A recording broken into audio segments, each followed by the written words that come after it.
वरहमतुल्लाहि वबरकातुहू। उम्मीद करता हूँ सब लोग खैरियत से होंगे, ठीक होंगे।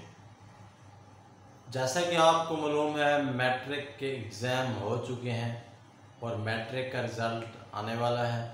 और इसके अलावा काफ़ी सारे ऐसे स्टूडेंट्स हैं जो एफएससी में कामयाब नहीं हो सके, यानी कि फ़र्स्ट ईयर के एग्ज़ाम बुरी तरह से वो नाकाम हो चुके हैं।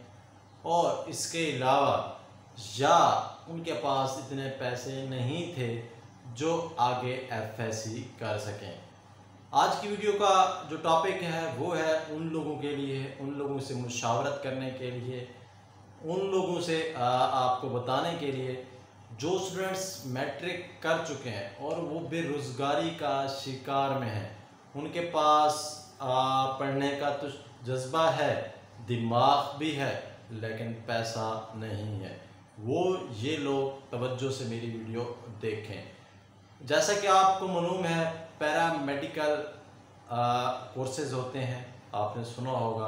अगर पैरामेडिकल कोर्सेज़ नहीं सुना तो फिर आपने देखा होगा जब किसी भी वजह से या किसी के भी साथ आप हॉस्पिटल के अंदर जाते हैं तो जब डॉक्टर से चेक करवाते हैं उसके बाहर एक डिस्पेंसर बैठा होता है जो आपकी फाइल बनाता है या आपसे हिस्ट्री लेता है।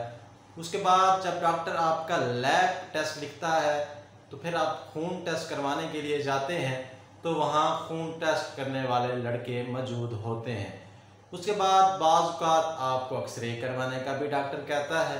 फिर एक्सरे करवाने के लिए डॉक्टर जब जाते हैं तो वहाँ भी लड़के मौजूद होते हैं।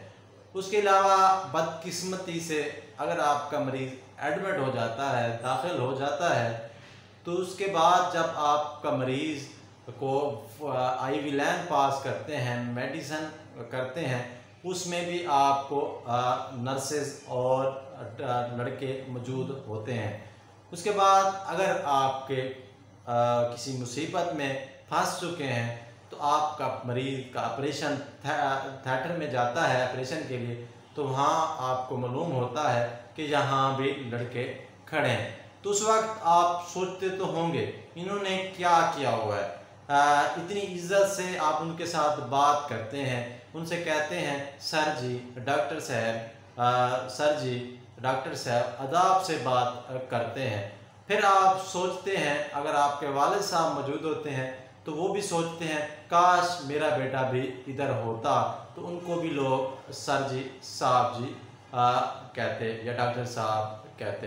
हालांकि उनकी जो तालीम होती है वो मैट्रिक के बाद 2 साल कोर्स करते हैं।